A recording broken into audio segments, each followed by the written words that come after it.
Suscríbete a nuestro canal TVC Play y activa las notificaciones.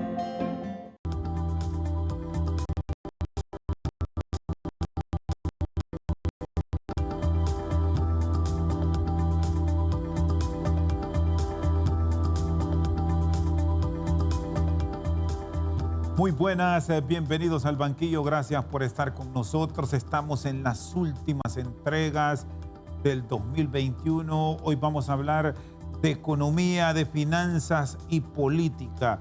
Nos acompaña don Olvan Francisco Valladares, que nos permitirá en este diálogo tener puntos de vista de cómo está la finanza pública y las grandes expectativas de un 2022 que se espera con muchos cambios para la nación.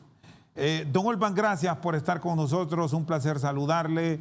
Estamos cerrando uno de los años más difíciles para la economía nuestra.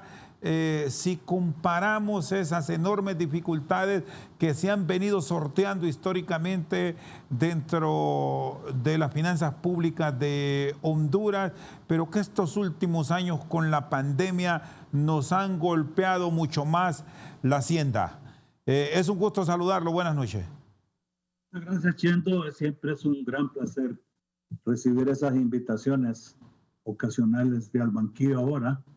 Y sobre todo en esta temporada en que estamos abriendo, yo diría, una nueva era, Chendo, una era de muchas expectativas, de muchas esperanzas. El pueblo hondureño ha pasado por un periodo demasiado prolongado en que la economía ha sido golpeada tanto por los fenómenos naturales que se han suscitado demasiados cercanos unos de otros, no digamos los huracanes de hace 2 años, sino sencillamente que en el transcurso de los últimos 10 años, en que se supone que estábamos en un proceso de elevación de los niveles de economía, ya tuvimos unos cuantos huracanes e inundaciones también que han provocado muchas pérdidas, particularmente en el agro.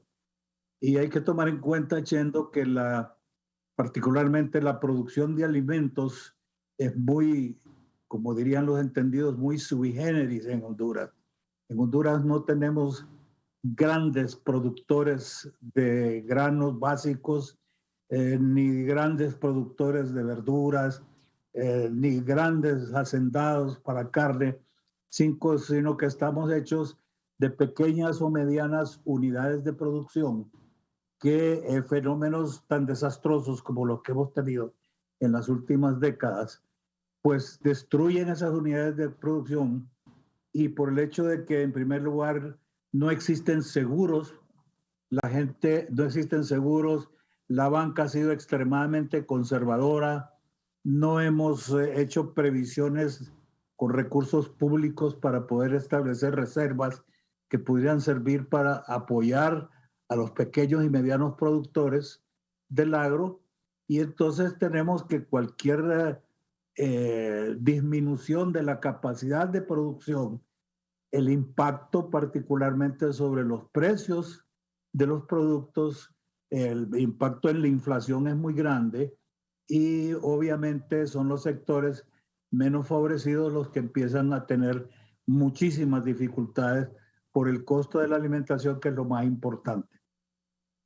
Honduras en este momento se presta a tener, yo diría, a tratar de resolver otro de los flagelos que hemos tenido desde hace 12, 15 años, y que es el aspecto político. El aspecto político, el clima político que se ha dado en la última década y un poco más, no ha sido favorable, no ha creado la confianza suficiente para que en el agro o en la industria se hagan inversiones criollas y inversiones extranjeras que pudieran propulsar la creación y la generación de nuevos empleos, que es sencillamente, siendo la única plataforma que hay para el desarrollo, es sencillamente la armonía social que establece la paz. En la paz hay inversión, en la paz hay ahorro, hay inversión y se generan los empleos. Don Olvan, Sí, Con perdón. esos ingresos, contrario a la política que hemos tenido en los últimos años de los subsidios, que la verdad es que se han exagerado, llegaron a niveles que ya no son lógicos, ya no son aceptables. Eso no puede sustituir jamás un ingreso permanente, estable, de una familia en la cual le produzca garantía de que hoy va a comer, pero que también mañana y pasado mañana también va a comer. Sí, don Olva, al principio de año el Banco Mundial publicó un documento en donde llamaba a todos los países del mundo afectados por la pandemia, sin excepción, a volver los ojos al campo como base que permitiría el sustento de las economías. Ahora que nos aproximamos a un cambio de administración del país, ¿cómo estructurar programas que nos permitan que esos sectores históricamente golpeados tengan el acceso a los recursos sin distinciones, con las garantías en aquellos casos donde no existen por parte del Estado, para aprovechar esa verdadera vocación agrícola que sí la tiene nuestro país, pero como usted señala, no han sido suficientes las disponibilidades de fondos para incentivar no solo al gran productor, sino al pequeño, al que tiene y requiere producir para su subsistencia? Fíjese que usted acaba de tocar un punto que a mí me provoca íntima satisfacción. Yo no sé si usted recuerda, aunque han sido tantas las campañas de tantos los políticos y tantos los partidos, pero yo recuerdo que en mi última campaña yo clamaba y lo decía en mi eslogan publicitario, que una de las salidas que tenía Honduras, de las pocas salidas que teníamos en realidad, para fortalecer nuestra economía y estabilizar socialmente el campo, era precisamente volver al campo. Eran tres palabras claves que yo utilicé en esa campaña, precisamente porque nosotros lo hemos abandonado el campo.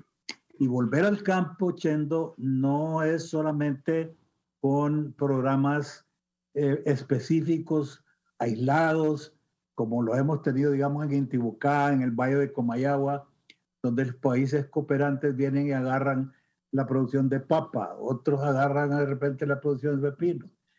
Eso no es suficiente. Volver al campo representa volver con educación, volver con salud, volver con vivienda, volver con vías de comunicación. O sea, es una incorporación integral del campo a los centros de financiamiento, a los centros de apoyo técnico, a los centros de apoyo estratégico, porque nuestro campo es muy sensible y nuestro campo ha estado carente de ese apoyo que le permita elevarse, mejorar sus niveles de bienestar. ¿Por qué la migración? Mire usted lo que representa el efecto multiplicador de volver al campo. Estamos perdiendo lo mejor que tiene Honduras, que es su juventud. Ya tenemos, qué sé yo, rondando el 500,000 o quizás más de compatriotas jóvenes en edad de reproducción, en edad económicamente activos, que se nos están yendo. Se nos están yendo en masa, no solo a los Estados Unidos y arriesgando su propia vida, sino que se están yendo a España. Hay algunos que están yendo a Italia, otros se están quedando en el camino en México, y esos se están proveniendo de las áreas rurales nuestras, con quienes vamos a producir alimentos y se nos van los jóvenes. Los efectos, por ejemplo, en la crianza de los niños. Usted va al departamento de Olancho, una cantidad de municipios, y esto se lo digo con conocimiento personal, en municipios que antes eran florecientes productores pequeños en pequeñas y medianas escalas, pero usted va a los hogares y usted se va a encontrar casas cerradas y donde hay casas abiertas, sale un par de ancianos con una marimbita de niños y usted pregunta, ¿y los padres de estos niños? No, se fueron mojados, allá están arriesgándose, o se fueron a las maquilas en el norte. Entonces, eso nos está produciendo una debilitación enorme, sostenida, de la capacidad de producción en nuestras áreas rurales. ¿Y cuál debe ser el compromiso como tal del sector privado para que apoye emprendimientos del Estado en medio de una nueva propuesta que se espera para estos sectores afectados por una serie de factores que ya me lo señalaba, fenómenos naturales, migración, inseguridad, solo para citar casos? Sí, correcto. Bueno, mire, es que el desarrollo del país es integral. No se puede pensar en que se puede desarrollar solo un sector sin estar previendo las consecuencias o el impacto que las variaciones de este sector van a tener en el resto de la economía. Por ejemplo, mire, si nosotros pudiéramos salirnos de la política crónica en Honduras, que esto ha sido algo que muy pocos analistas han observado, y es que nosotros funcionamos a nivel de Estado con proyectos particularmente proyectos agrícolas, un proyectito de agua aquí, proyectos. Y esos proyectos por lo general son financiados con recursos de países cooperantes. Cuando a esos proyectos se les termina el recurso que los países amigos le asignan, el proyecto fenece, el proyecto se termina y entonces la gente se queda en el aire. ¿Qué hacemos? Volver a empezar con otro tipo de proyectos. Entonces, si tuviéramos programas nacionales, políticas nacionales de desarrollo agrícola, mire cómo hemos jugado, por ejemplo, con la institución de financiamiento agrícola que se creó en los 50, primero como un Banco Nacional de Fomento y que funcionaba perfectamente bien. Yo recuerdo, y se lo digo por experiencia propia, mi padre trabajó en la gerencia del Banco de Fomento en el departamento del Paraíso y yo me enteraba cómo es que funcionaban los planes de crédito, créditos de avío, créditos hipotecarios, pero funcionaban.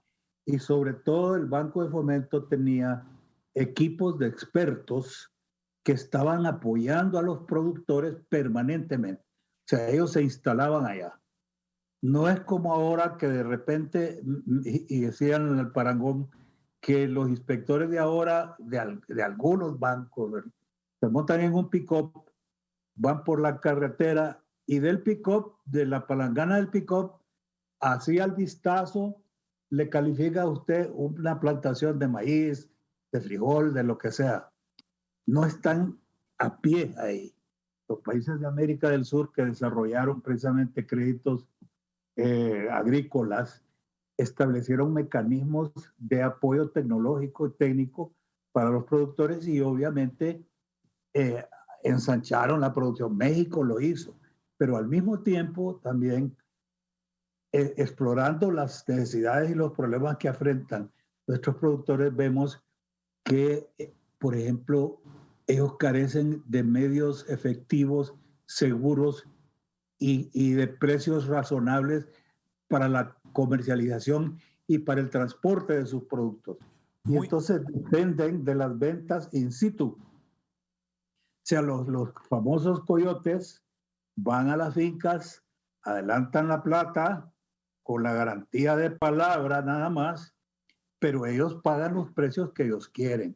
Muchas veces los productores, sus utilidades, sus rendimientos son demasiado marginales, muy poquitos, y los desincentivan. No tienen el amor ni el propósito, y al año siguiente dicen, no siembro maíz, o no siembro frijoles, o no siembro yuca, o no siembro papa, y particularmente las verduras, por ejemplo, que son perecederas y tienen que aceptar los precios que los revendedores les ofrecen, porque si no se les pudren sus verduras en sus camiones.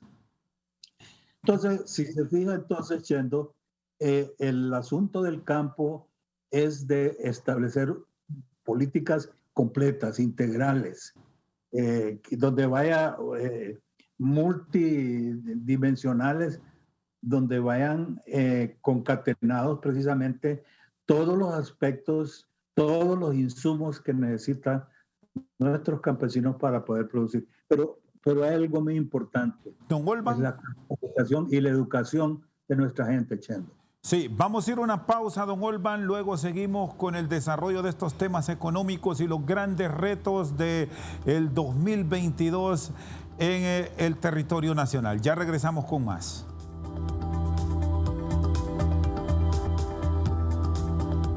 Seguimos esta noche al banquillo. Bueno, en el desarrollo de estos grandes retos que se plantean de cara al próximo año y mejorar la condición del campo, donde están, según los acreedores internacionales, los éxitos de estas naciones. Dependemos mucho del presupuesto y no estamos con los recursos suficientes para hacerle frente a problemas sanitarios, a problemas educativos, que dicho sea de paso, se espera que el otro año se contribuya en la dinámica económica la apertura de las aulas de clases cerradas casi por 2 años.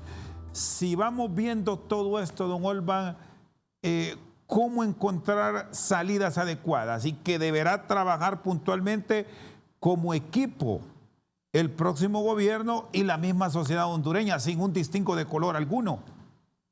Correcto, Chendo. Yo creo que ahí está la llave de oro que va a abrir el gran portón de una nueva era en este país. Yo diría que lo más importante es la apertura que tengan los nuevos gobernantes y particularmente doña Xiomara Castro en relación con la conformación de un gabinete técnico. Yo creo que ya Honduras se hastió de los gabinetes políticos y del ajetreo político que han mantenido las instituciones del Estado alrededor de los 15 años. Yo creo que es necesario que el Estado nos dé una tregua a los hondureños, que no nos alimente política en desayuno, almuerzo y cena, sino que de repente empecemos a mirar que el gobierno y sus instituciones todas, con los mejores intelectuales, con los mejores profesionales en cada rama, estén abordando los problemas, pero con un sentido de urgencia. No podemos pensar que podemos desperdiciar un tan solo día en no dedicarle tiempo para resolver las situaciones caóticas que nos tienen en estas situaciones. Yo le hablo de la era de oro, siendo las estadistas, los gobernantes en la historia. La historia solo les da una oportunidad. Y esa oportunidad es para trascender precisamente a los anales de la historia, repito, por el trabajo eficiente, efectivo que se haga. Yo creo que hay un ejemplo vivo que deben tomar en cuenta todos los gobernantes de la América Latina, particularmente del mundo, pero ahorita nos interesa América Latina. Y es lo que ocurrió con Angela Merkel en Alemania. Angela Merkel, una cantidad de millones de alemanes, el día que ella culminó su función, salieron a las calles a aplaudir, a sonar palanganas, a aplaudirles durante 6 minutos continuos, todo un país honrando a su gobernante saliente. Merkel se retira del gobierno con una gran tristeza para los alemanes, pero con un gran agradecimiento. Yo creo que va a pasar a la historia como una de las figuras más grandes del siglo XX y del siglo XXI. Entonces, esto debe tomarlo como ejemplo doña Xiomara. ¿Qué pretende ella? ¿Qué quiere que ella, cómo quiere lucir al final de su periodo de 4 años? ¿Quiere que tenga un pueblo agradecido o quiere ser víctima de una rechifla si es que llega a ir al estadio a entregar el poder. Yo le deseo a ella que ella sea la figura parteaguas, que atrás queden todos los malos gobernantes que hemos tenido y que los hemos tenido en demasía, y los malos funcionarios, y que de aquí surja una nueva figura que establezca un patrón de conducta de los próximos políticos que se atrevan a querer ser conductores de este país. Don Olban, ¿y cómo Ahí agilizar? parte todo. Don Olban, ¿y cómo agilizar muchas decisiones de trascendencia que se deben tomar si hay muchas actividades que ella ha propuesto que se las están dejando amarradas actualmente? Mire, todo lo que se amarra, hay la historia del nudo gordiano, ¿se acuerda usted?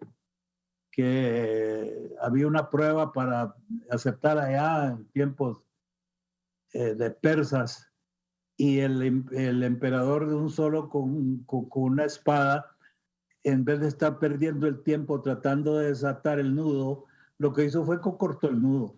Eso es lo que tenemos que hacer también en estos países. Le voy a dar un ejemplo. Mire lo que está pasando con las sedes. Me entristece mucho que personas que le entienden al trámite, tanto jurídico como político, ahora estén indicando que hay demasiados problemas, que la desautorización o la derogación de las leyes y las reformas constitucionales no se pueden hacer, que hay que ir a tal consulta. Yo me pregunto, Chendo, ¿y cuando esta gente quiere distorsionar una ley? Cuando estas personas emiten un decreto que sin pies ni cabeza, emiten un dictamen, lo aprueban sin quórum, le dispensan los debates, nadie se pone a pensar, no, es que esto no se puede hacer así. Pues igual es para resolver un entuerto, un acto inconstitucional desde el principio, que es nulo, lo hace nulo desde el principio hasta el final. Entonces, eso es lo que se necesita, voluntad política para hacer las cosas. Y yo siempre he tenido una tesis, sostenido una tesis en mi vida privada y en mi vida empresarial. Es cuando uno tiene un problema, uno le dedica tiempo todos los días hasta que lo resuelve. No es asunto de esperar que el tiempo se encargue de solucionar los problemas y a ver qué pasa. No. Y los gobiernos deben ser así también. No es asunto de que venga pasado mañana. No, ¿qué hacemos hoy? Y de igual manera tiene que ser doña Xiomara, pero para eso tiene que empezar a escoger la mejor gente que a su juicio le pueda ayudar a resolver el problema. Es decir, don Olban, aquí en esta parte, independientemente de las decisiones que se están tomando en el Congreso, que apuntan a que no se van a poder considerar iniciativas ciudadanas sobre este caso de las sedes que me aporta, hay que derogarlas, hay que ver la forma cómo se resuelve ese impasse. ¿Es esa su visión? Absolutamente, desde el principio.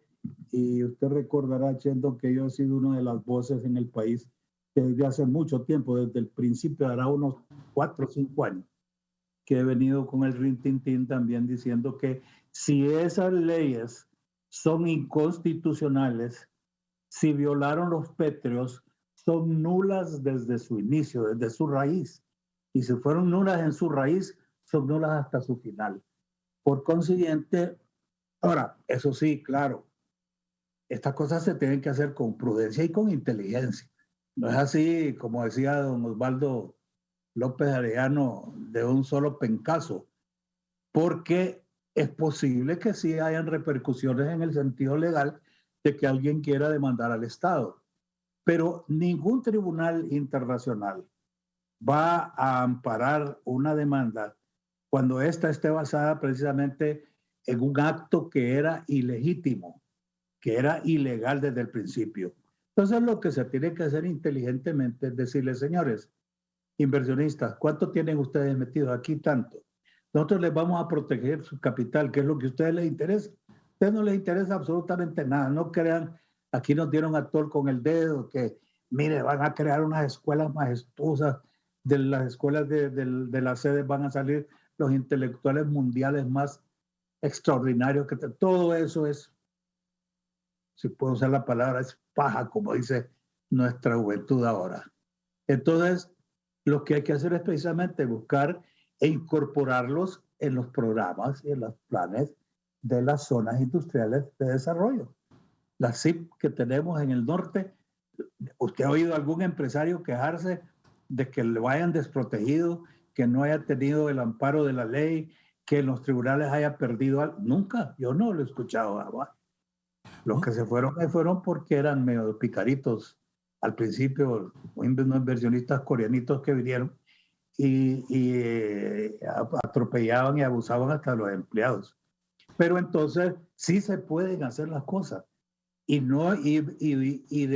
invertir el tiempo en buscar solución y no invertir el tiempo, gastar el tiempo en inventarse trabas.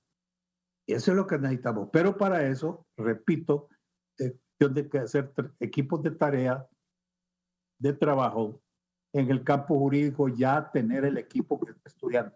Nos vamos a ir por esta ruta. Señora Presidenta, a los 5 días de estar en el poder, usted va a hacer esto y esto y esto, y nos vamos a ir por esta vía. Muy bien. Y así en los otros campos, el campo del COVID, que hemos tenido tantas quejas, tantos lamentos y sobre todo tantas muertes. Siendo. Sí. Las muertes son imperdonables. No puede ser que alguien... mire, yo todas las mañanas que ustedes en sus noticieros nos ponen esas jóvenes que han arriesgado sus vidas y que nos digan que les deben 3, 4 meses. Ahí tiene que haber un responsable con nombre y apellido. Pero aquí todo el mundo se cobija en el anonimato y entonces abren las puertas a las especulaciones y aquí le echamos la culpa a Mundo y Raimundo o terminamos siempre con el más cabezón y no escarmientan los verdaderos en las maquinarias burocráticas del país. Muy bien, está con nosotros el economista Olvan Valladares. Vamos a una pausa, ya seguimos con más aquí en Al Banquillo.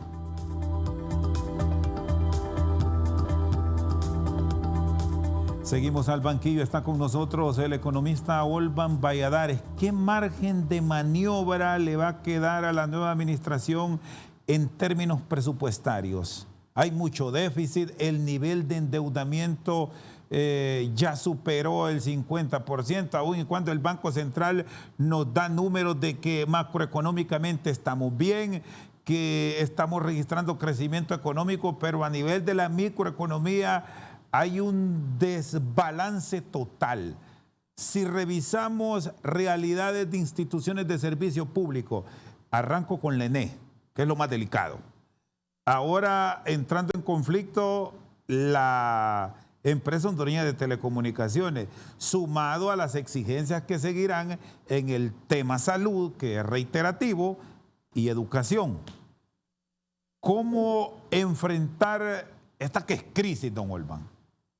No, la verdad es que eso es una crisis compleja y por eso es que insisto, aunque tal vez el partido de gobierno quiera aprovechar el tiempo en que ha estado tanto en la llanura y pretenda que volvamos a los patrones anteriores de que la preocupación es enchambar al correligionario, enchambear a la gente, repartirse los mejores puestos para las mejores personas más allegadas. Esa práctica ya debe estar enterrada y no podemos revivirla ni continuarla por ningún motivo, porque de lo contrario no podremos salir. Mire, es lógica, la economía es lógica. Si uno gasta más de lo que tiene, nunca va a poder tener capacidad de invertir. O sea, cuando uno va a la escuela de economía, le dicen que casi todo el desarrollo depende del ahorro. El ahorro es el excedente que tiene una persona, una empresa, un país para dedicarlo a la inversión. La inversión es la que genera precisamente las divisas, genera el empleo, genera el bienestar. Es una cadena. Entonces, si nosotros no abordamos estos problemas de manera integral con las personas más calificadas, con un compromiso individual, partidario y nacional de que tenemos que sacar al país adelante, Entonces va a ser muy difícil. Miren lo que las mismas cifras del Banco Central nos han dicho. De cada millón de lempiras que nosotros podamos tener de ingresos, más del 80% es en pago de planillas o en pago de la deuda externa. El servicio de la deuda, que se llama, son los intereses y las amortizaciones y las cuotas. ¿Qué nos queda entonces para invertir? Pero digo yo, invertir. No pagar sueldos y salarios, sino invertir. Nuevas escuelas, nuevos laboratorios, nuevas vías de comunicación, sistemas de riego, mejoramiento de las zonas aeroportuarias y terrestres. O sea, no nos queda absolutamente nada. A mí me extraña mucho que entidades como el Banco Mundial y el Fondo Monetario Internacional hace algunos años muy estrictos, eran sumamente estrictos. Y yo recuerdo que durante muchos periodos, muchos años, el gobierno nunca podía suscribir los convenios con ellos porque no satisfacíamos todas las medidas que ellos imponían. Entonces, en esta oportunidad estamos lo mismo, pero ahora ocurrió que esas instituciones nos fueron alargando y alargando y alargando. No, todavía hay capacidad, no hay que, pero capacidad para que echen, capacidad para pagarle a ellos o capacidad para sacar al país del agujero en que estamos. Entonces, esas son las cosas que tenemos que identificar. Don Olvan, ¿y se podrían tomar fondos de las reservas, como he escuchado algunos comentarios de sociedad civil e incluso algunos economistas, para hacerle frente a préstamos con tasas de interés altos, incluso para poner plata y pensar en una verdadera transformación de la estatal eléctrica, o esto es complicar más la hacienda pública? No, yo creo que el propósito debe ser, en este momento, es ver cómo aliviamos la carga de la deuda externa, cuyos pagos no nos generarán más que mayor capacidad de endeudamiento. En la medida que nosotros amorticemos los créditos, en esa medida como que se nos abre nuevamente la línea para seguir sacando, y eso no nos conviene. El país jamás va a poder levantar la frente si nosotros no empezamos a entender que tenemos que fortalecer nuestra economía. Y fortalecerla quiere decir precisamente eso, ver cómo tenemos excedentes para hacer frente a nuestras necesidades. Pero le voy a dar una idea muy sencilla de lo que yo he pensado también para que el pueblo le sea más fácil de entender. ¿Qué es lo que hace a un pueblo más pobre o más rico o estable? ¿Qué hace? Mire, toda la riqueza de un país depende de su producción. Y vamos a hablarle de la producción de alimentos. País que se come más de lo que produce es un país pobre. Si nosotros nos comemos más, o sea, producimos menos de lo que tenemos que comer, es un país pobre. ¿Por qué? Porque tenemos que gastar recursos para importar alimentos. Es una vergüenza cuando un país tiene que importar alimentos básicos, no los alimentos extras de la cual no vivimos. Entonces, país que produce lo que se come es un país estable. No va a crecer, no va a bajar, pero ahí va a estar envejeciendo. País que produce más de lo que se come es un país rico. ¿Por qué? Porque tiene excedentes. Si nosotros pudiéramos más maíz del que nosotros necesitamos para nuestra propia demanda, tendríamos un excedente para exportar. Si produjéramos más frijoles, más alimentos de cualquier cosa, más verduras, más frutas. Taiwán tuvo ese fenómeno. Al principio Taiwán era un importador neto de todo, de alimentos. Y de repente Taiwán, aplicando la tecnología, se convirtió en uno de los principales exportadores de horticultura y de frutales y de otros alimentos en el Asia. Entonces, eso es lo que tenemos nosotros que ver. ¿Cómo hacemos para que podamos producir? y podamos producir con mejor tecnología para que nuestros rendimientos no sean los rendimientos pobres que tenemos ahora. Que alguien nos pueda decir, mire, yo produje 80 quintales de frijoles, 80 quintales, ciento y pico en la misma parcela que he tenido siempre. ¿Pero por qué? Porque apliqué tecnología de riego, apliqué mejor fertilizantes naturales, no incurrí en gastos innecesarios en ciertas cosas, me ahorré en el transporte, establecí mercados que me daban mejores precios, pero todo eso lo tiene que ayudar el Estado, porque yo recuerdo en un tiempo cuando la famoso, aquí que ya nos quedó para la eternidad la palabra neoliberalismo, pero cuando se introdujeron esas ideas y la idea era abstraer el Estado, los gobiernos, de la actividad privada. Entonces yo era de los que decía, señores, un país como el nuestro, un país donde falta educación, donde no hay capacidad de incrementar los rendimientos, el Estado tiene que intervenir en las partes estratégicas como comunicaciones, como energía eléctrica, como distribución de agua. El Estado tiene que intervenir porque no tenemos esa capacidad privada para poder entrarle a todo eso. Y si les entran, entonces también es con financiamientos externos, más nos endeudamos. Entonces, esa concepción prevalece en este momento y es cuando mejor tenemos que ver cómo empujamos esta economía, Chendo. Muy bien, está con nosotros don Olvan Francisco Valladares. Vamos a una pausa, en breve continuamos con más.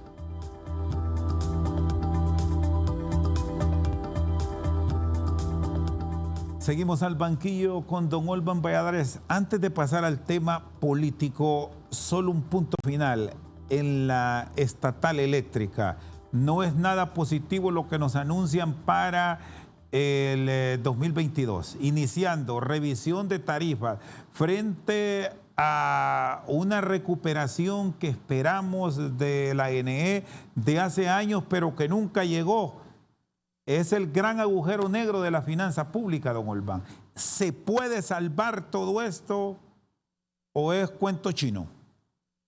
Mire, yo creo que el déficit anual que se incrementa cada día, ¿verdad? Porque al no tomar medidas para reducir las pérdidas, pues obviamente ese déficit anual va creciendo y va creciendo. Yo creo que es lo que más me asusta a mí, más me preocupa, es que yo creo que el alza en las tarifas no es ni siquiera suficiente para poder salvar la situación del ENE. O sea, le podemos aumentar el doble y estoy seguro que no saldríamos.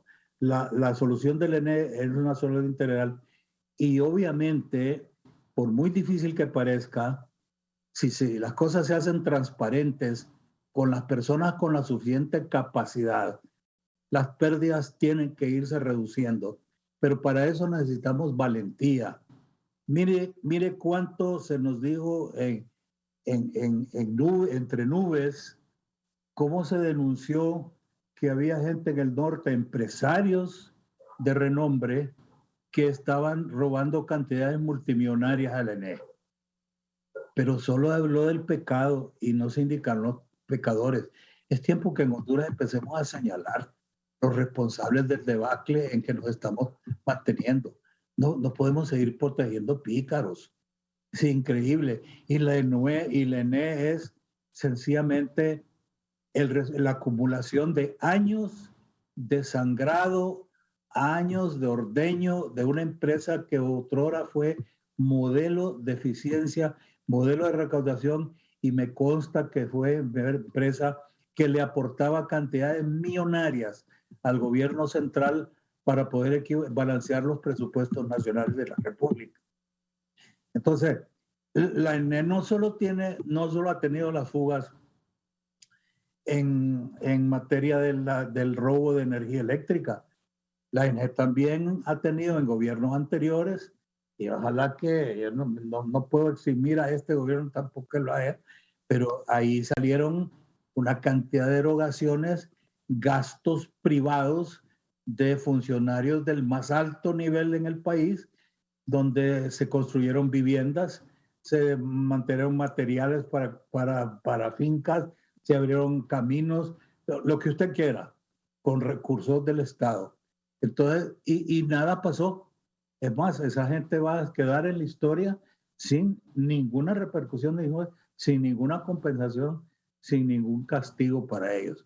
Entonces, la ENE hay que agarrarla completamente y poner gente calificada ahí. Y otra cosa también, mire, si yo creo que hay un elemento importante en la ENE que se le debe responsabilizar más, es precisamente a los trabajadores, a los empleados, a los sindicalistas que conocen la empresa en sus entrañas y que yo creo que deben hacer algo más. Y si no se les escucha y han presentado propuestas de salida, y si no les escucha, que las divulguen al pueblo hondureño para que reciban el respaldo popular. Pero la empresa hay que salvarla a toda costa. Y otra cosa, hay que consolidar las políticas. Mire, Chento, ¿cuántos proyectos hidroeléctricos, por ejemplo, en este momento están detenidos? Los gobiernos del Estado todavía no están generando una cantidad multimillonaria que se invirtió en Patuca y los otros proyectos que hay por ahí regados en el país. Eso vendría a incorporarse a la canasta de oferta de energía y se reducirían los costos para los usuarios. Pero no, ¿cuántos proyectos privados fueron paralizados por personas, ciudadanos que haciéndose pasar por pseudoecologistas destruyeron proyectos? Y el Estado, por otro lado, pidiendo clemencia para que se le ayude a mejorar la capacidad de producción del país. He estado oyendo a los directivos de la ENE, del sindicato del ENE, diciendo que el incremento de la demanda de energía eléctrica en los últimos meses se ha disparado enormemente. Entonces, ¿qué vamos a hacer? Teniendo tantos proyectos paralizados ahí, privados y públicos, ¿vamos a seguirle comprando a Guatemala? ¿O vamos a seguir comprando en Nicaragua? Cuando tenemos las soluciones en nuestras manos, pero no hay voluntad política y muchas veces no se toman medidas en los tribunales para sancionar responsables. Y cuando hablo de responsables, no es de las personas que están oponiéndose a los proyectos, sino también a las personas responsables de haber adquirido licencias o permisos transgrediendo las leyes. Sí. O sea, es una aplicación corta y confección a todo el mundo. Sí. Pero la ENE hay que salvarla y hay que hacer algo con la deuda, porque la deuda nos tiene acorralados, nos tiene con una soga en el cuello que no podemos pensar que podemos invertir en nada más si no es con créditos.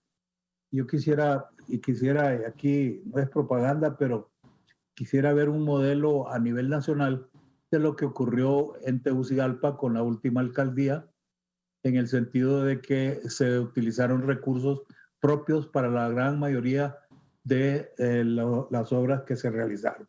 Sí, don Olvan. Así debería ser el Estado también. Sí, don Olvan, cierro con usted. En la situación política de país a nivel electoral y los resultados que han dado una victoria a Libre en su alianza frente a las dificultades que han enfrentado partidos políticos como el que usted ha presidido por muchos años, el PINU, van en camino de la desaparición tras haberse roto el bipartidismo en este año del Bicentenario. Estamos entrando en una era que yo predije hace muchos años, en el sentido que las fuerzas políticas centenarias en este país ya estaban en proceso de desaparición. Al país no le conviene que estas instituciones, por la experiencia que tienen, por sus estructuras, su organización, se derrumben como se están derrumbando en este momento.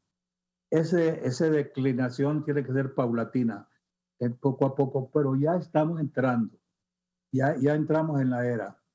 Me preocupa que no se vislumbra en el país una corriente de pensamiento político alternativo, democrático, progresista, si quiere usted utilizar esa palabra en el buen sentido de ella, y que estemos a la deriva. Una juventud una juventud buena, formada, educada, calificada, que se rehúsa a participar en política porque creen que la política es sucia. La política no es sucia.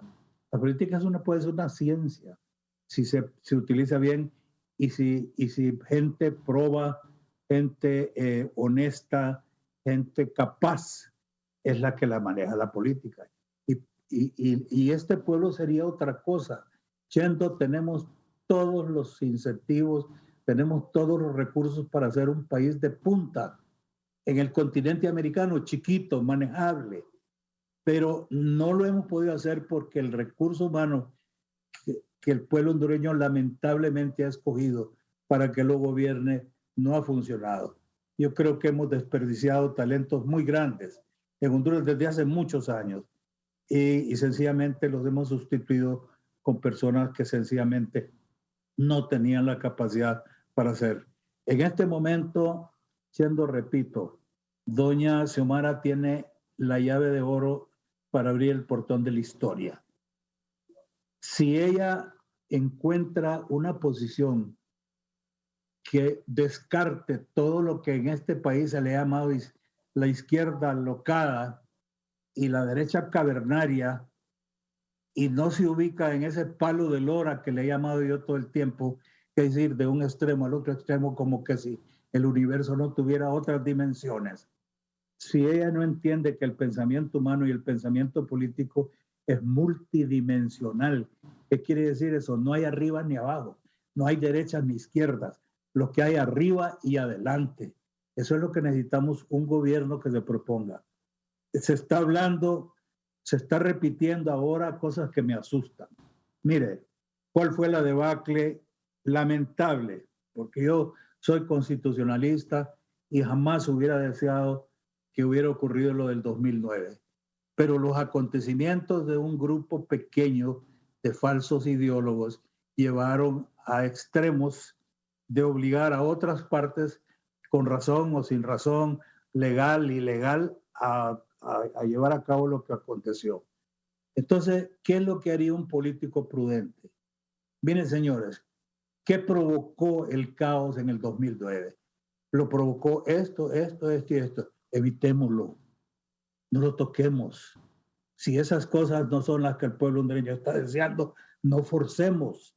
¿Para qué estar obligándolos? Estamos, por ejemplo, nuevamente, Chendo, y esto lo quiero dejar bien claro, incurriendo en el gravísimo error de estar invocando una constituyente. ¿Para qué la constituyente?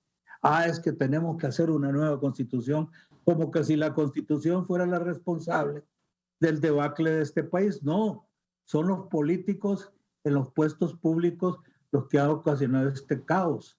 Entonces la constitución es buena y además, como le decía yo en un tiempo al buen amigo Flores Lanza, en aquel tiempo, ¿por qué si ustedes quieren una constitución y una constituyente, para qué? Escríbanlo, hagan un texto, un proyecto. El Partido de Innovación y Unidad en el año 80 presentó todo un proyecto de constitución y esta constitución actual nuestra conlleva una gran cantidad de aspectos sociales en cuanto a familia, en cuanto a salud y otras características. Entonces, les digo, ¿por qué no le quitan la ansiedad al pueblo y esta gran duda? Y emiten, lo publicamos, lo discutimos, se socializa y entonces se lo mete a un plebiscito, no a un referéndum, a un plebiscito para que el pueblo hondureño sepa de qué está votando. Pero aquí, según ciertos ideólogos, se quiere que la constituyente se convoque a la semana de que doña Xiomara está en el poder y sin decirle al pueblo para qué, solo diciéndole, no es que necesitamos una nueva constituyente. En Chile están con ese problema grave, ¿verdad? Convocaron a una nueva constituyente y hasta ahora, después de muchos meses, están pensando qué es lo que le quieren cambiar y lo que le tienen que cambiar a la Constitución. Las constituciones republicanas no son las responsables de los desastres que puedan cometer los políticos. Muy bien. Don Olvan, le agradezco por su tiempo. Siempre es un gusto conversar con usted. Bueno, ojalá que pasemos el grado, Chente. Ahorita que la pregunta en las escuelas es pasé el grado. Muchas gracias por la Muy invitación. amable. Y feliz año en el 2022. Lo mejor para usted y su familia. Igualmente, un abrazo. Olvan Francisco Valladares, economista nacional, con nosotros esta noche al banquillo. Por su sintonía, muchas gracias.